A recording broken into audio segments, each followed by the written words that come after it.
Hi, my name is Daudi Mugabi and this is Business Mike episode 31. In today's show, we'll feature an organization called Work for Life. Work for Life is a non-profit organization that equips entrepreneurs to launch businesses that eliminate poverty. In today's show, we'll learn why Uganda is an ideal country for Work for Life. We have more entrepreneurs and more startup companies than any other country in the entire world. We'll hear from the facilitators teaching their program. It has got to be more than teaching it. You have got to teach the material and then let them own it. Let them take it home in their own businesses. And we'll listen to a few success stories from the students that have taken the Work for Life program. So I ended up relearning, re-understanding the very things that I was taught in the university. All this and more next on Business Mike. Work for Life is an NGO that was started to fight poverty. However, their approach is very different from many other NGOs fighting poverty because as opposed to giving aid to those in need, Work for Life chooses to train entrepreneurs in these areas by teaching them how to build businesses that can actually sustain their communities and thereby eliminate poverty by creating employment. Overseeing the operations in Africa is Sarah Lambie. I'm Sarah Lambie, and I'm with Work for Life.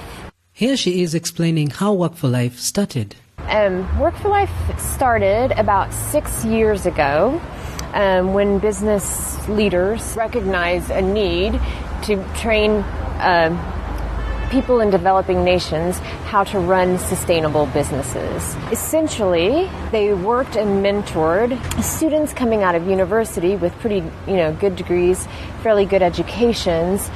They trained them how to start a business from the ground up. So really mentored them through the process, step by step, of what it takes to start and run a successful business. So Work for Life started 6 years ago when business leaders came to developing countries and trained students on how to build sustainable businesses. However, times have changed since then. Uganda is now the leading entrepreneurial country in the world with more startups cropping up than anywhere else in the world. However, there's a flip side to this because Uganda has the largest mortality rate for entrepreneurial businesses. So how does Work for Life combat this particular problem? Uganda is an interesting place. It has a really strong spirit of entrepreneurism. In fact, it's rated as the #1 country in the entire world for entrepreneurs. So, in other words, we have more entrepreneurs and more startup companies than any other country in the entire world.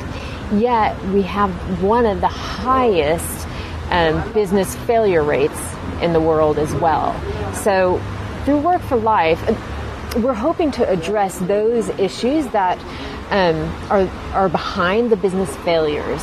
And some of those issues include things like a lack of innovation, a lack of planning, poor record keeping, maybe both inventory, financial, that kind of record keeping, and things like that. And our program really focuses in on those things. How do you set your company apart, make it more innovative? We really focus on the planning side. All of our students come into the program either already with a business or a business idea in mind, and by the time they leave our program after the 25th session, they have a fully developed, comprehensive business plan that is essentially a step-by-step guide that they've created, working in partnership with our instructors to help them get that business started, off the ground, and running.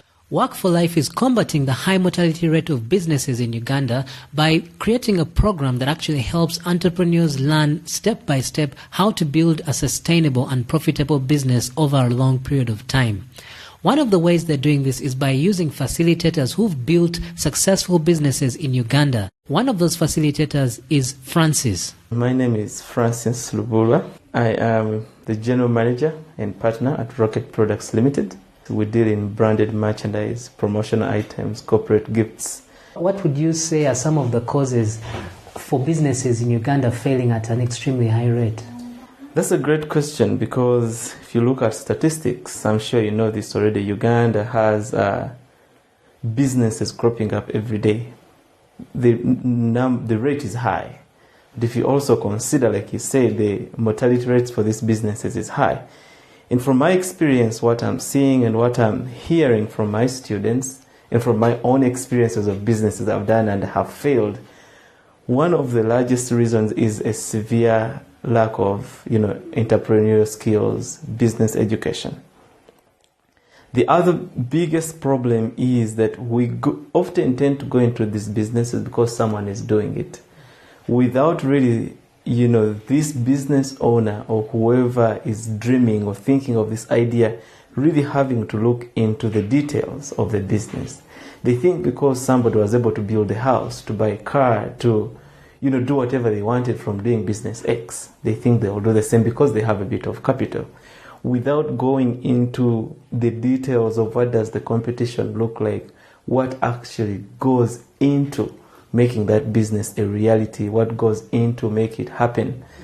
So there's a lot of copycatting without necessarily people going into the details.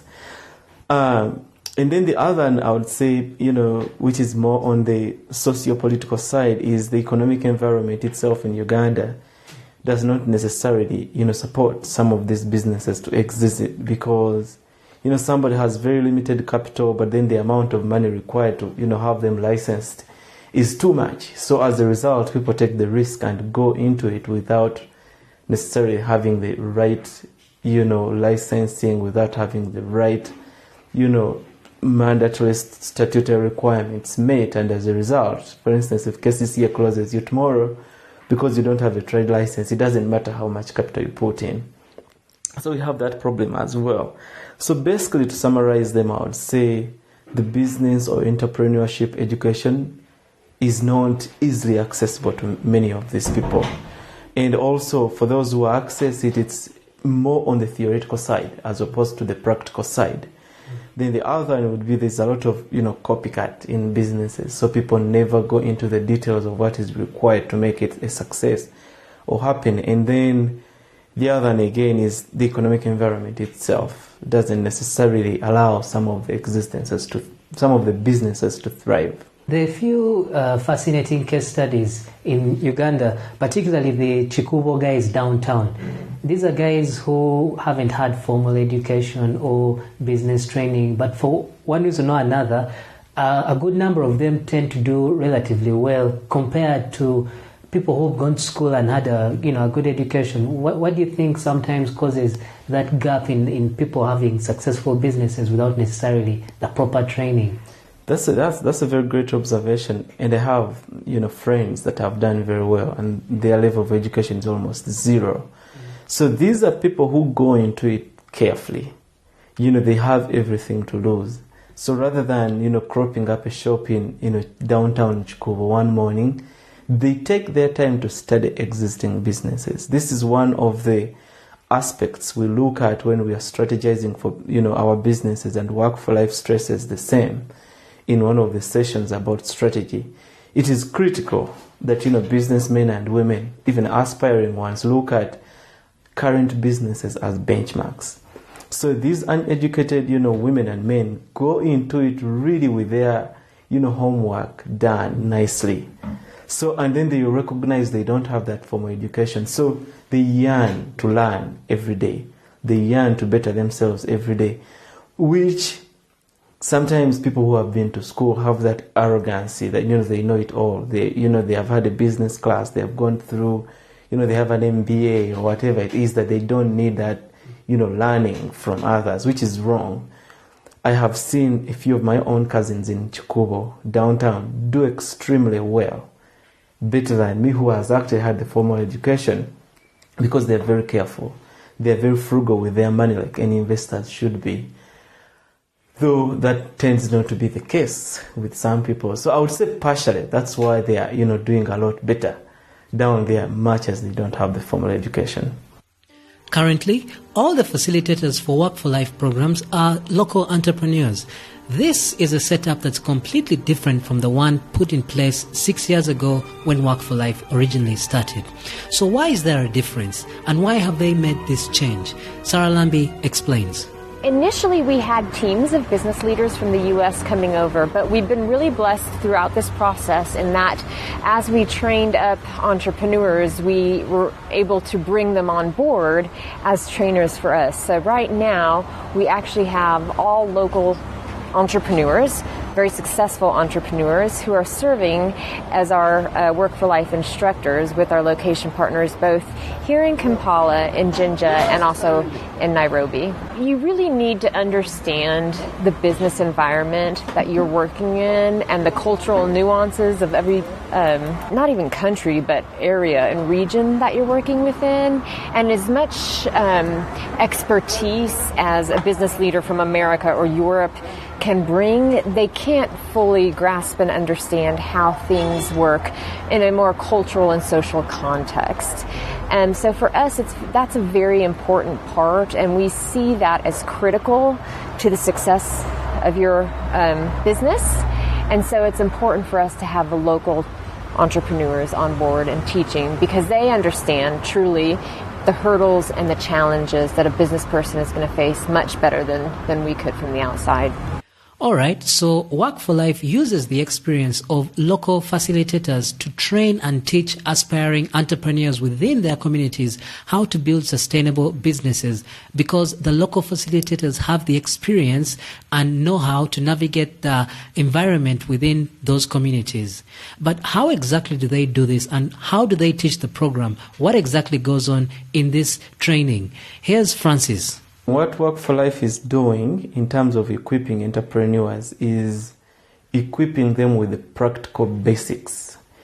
We recognize that simply sitting in that class, for 2 hours or 4 hours every week is not necessarily enough. This is why we tend to rely on, real examples that have happened in businesses, and we draw a leaf from them.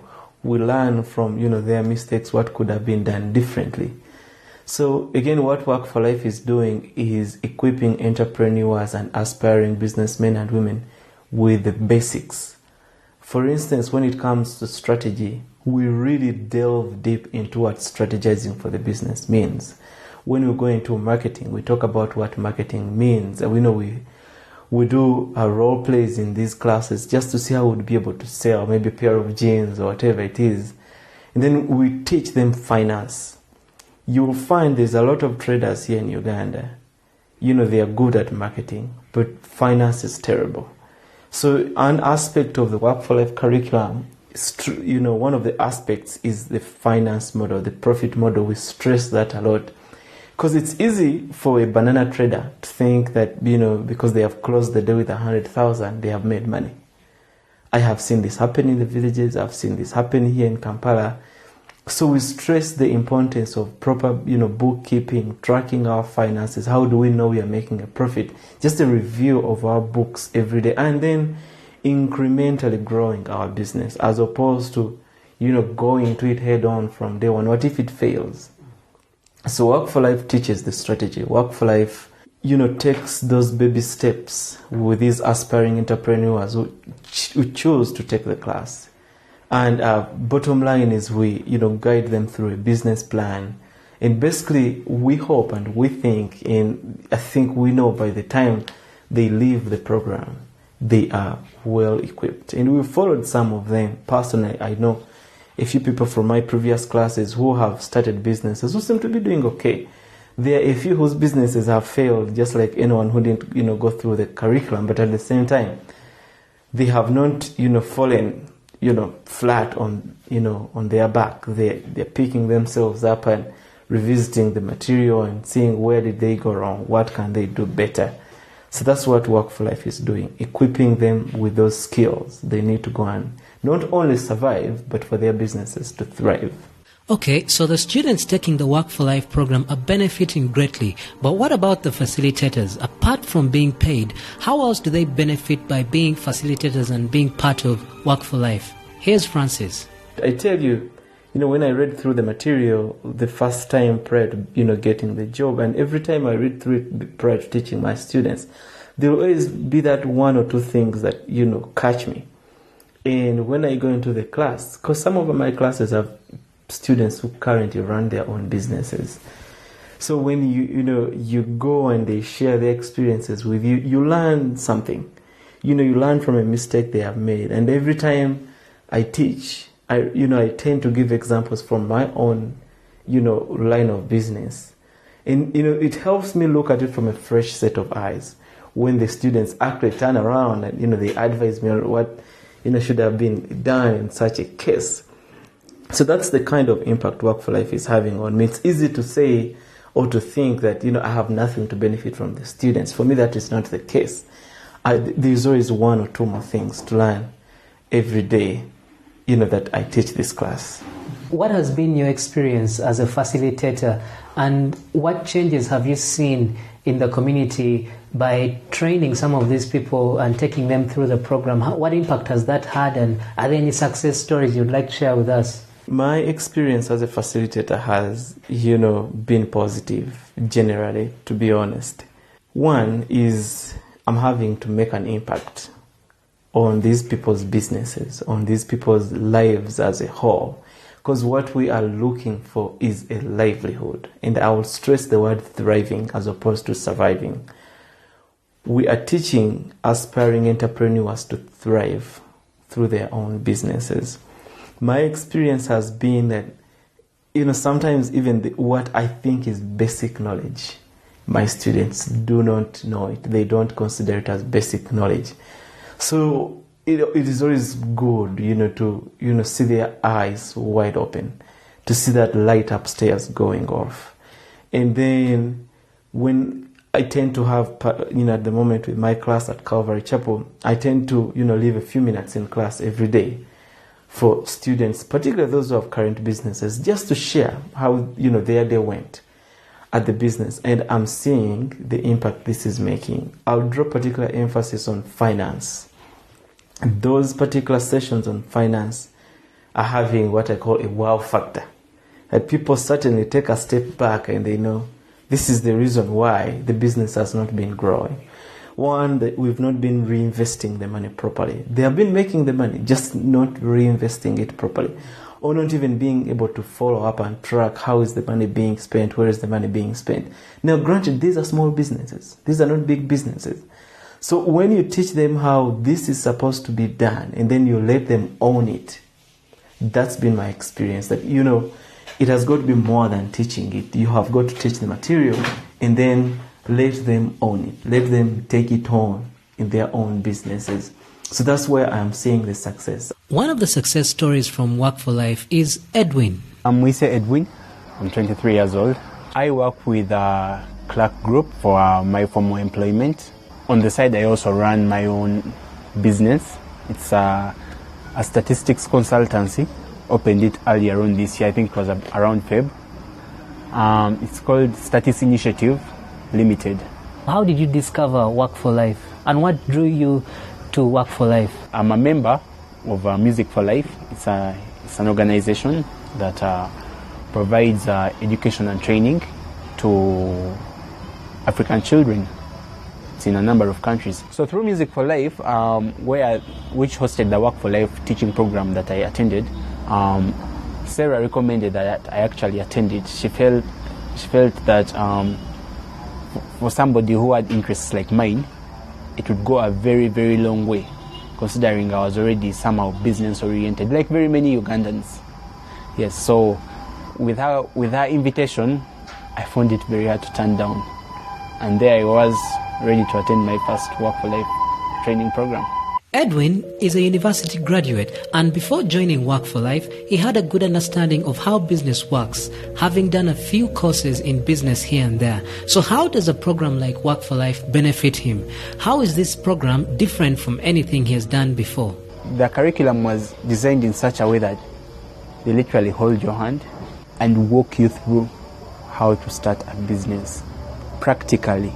For example, we would start out with what you want to do, with why you want to start a business, okay? And then they walk you through to what you actually want to do and why you think that should be done, what your hobbies are, why you think you're good at that. And every time we would learn, we would go into little groups and discuss this further. Okay, so the whole learning experience was quite different, but for somebody like me who really had intentions of running a business, for me it was a case of perfect timing, because right from the formation of the name, to registering it, to marketing it, to securing my first client, I was doing this within the class.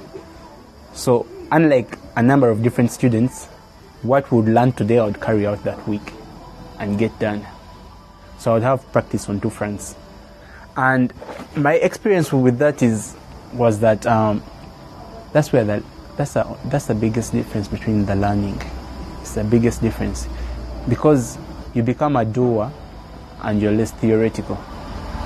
And because of that, even the very understanding I thought I had in business was quite different, because before I knew how to make a business plan. I knew the basics. But if you are to interact with somebody about your business and why you want to start it and the business plan, you ask yourself the questions you usually miss. When you do a business plan as an exercise and a business plan as your business plan, it's eye-opening. It's eye-opening. So I ended up relearning, re-understanding the very things that I was taught in the university. Now, Edwin isn't the only beneficiary of Work for Life's efforts.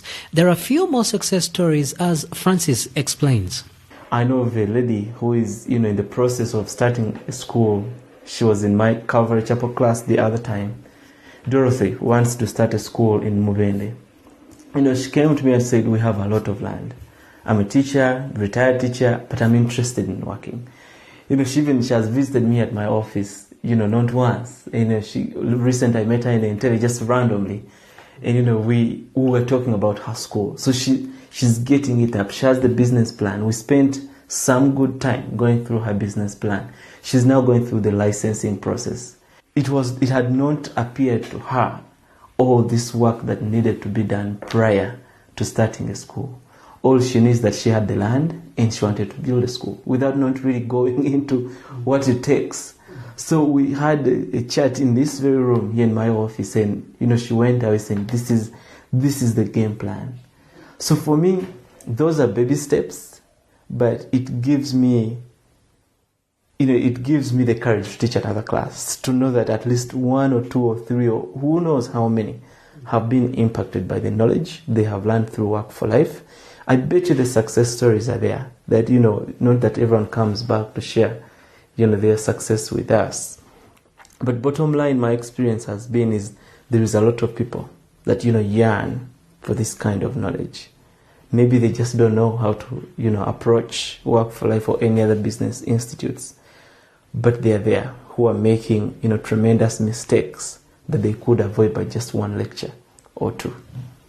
I asked Edwin and Francis about the influence and impact Work for Life had on them as individuals. So what are your general thoughts on what Work for Life has done for you and what it can do for other people, especially those who are listening that might be curious about joining it? It restructured my thought process. Rather than jumping to the money, I make sure I grind out the details. Many people have tried to jump at something, or they know of somebody who has jumped at something, and they hit a brick wall. It comes down to the planning and the joy of actually watching something you've planned actually materialize.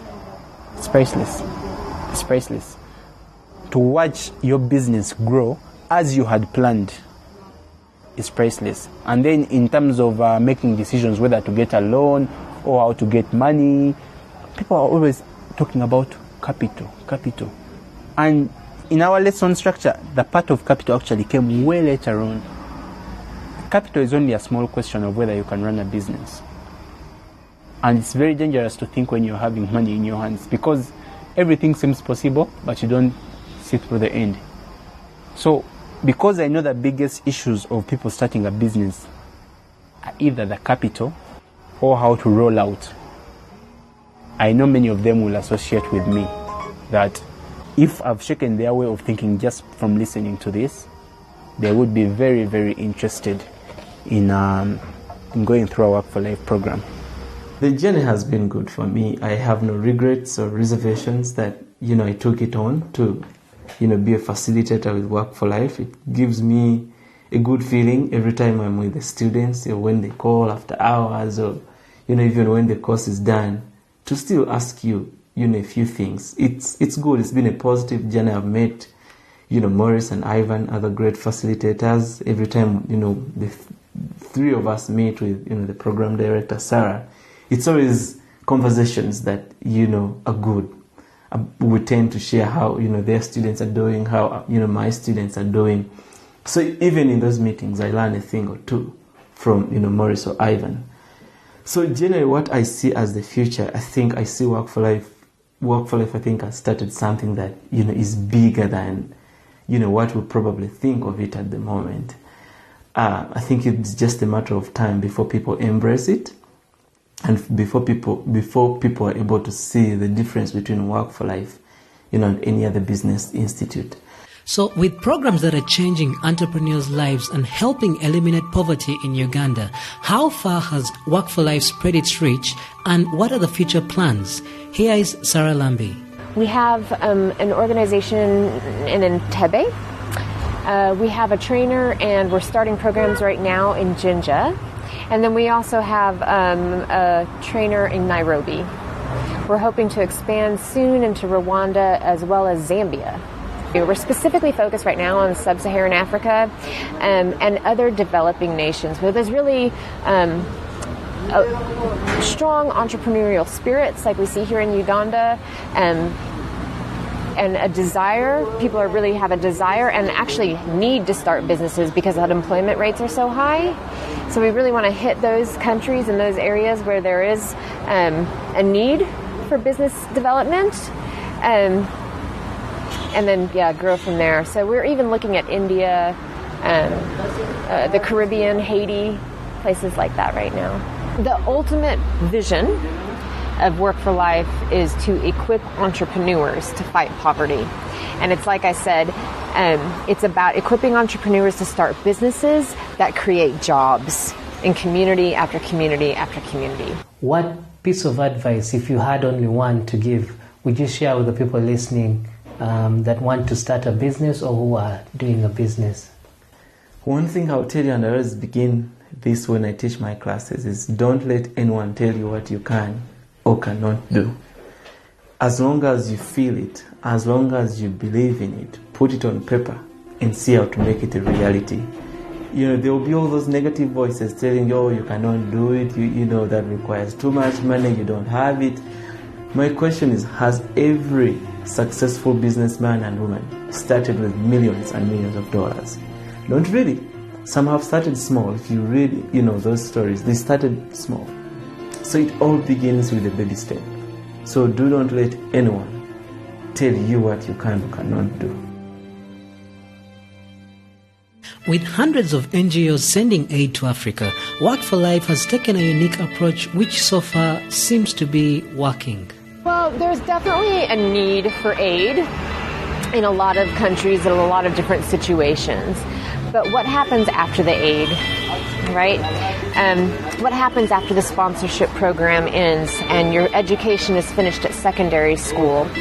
How do you then become a self-reliant individual or self-sufficient enough to take care of yourself and your family once the aid is finished? And so what we try to do is come in and pick up where that's left off by empowering people, by equipping them to start businesses of their own. And essentially we're hoping that this helps fight poverty because by creating businesses, you in turn can create employment opportunities for members in your community. And the more businesses you have, the more employment opportunities open up. So ultimately you're hoping to eradicate poverty in regions throughout the world. So it's a much more sustainable model. A much more sustainable model, we feel.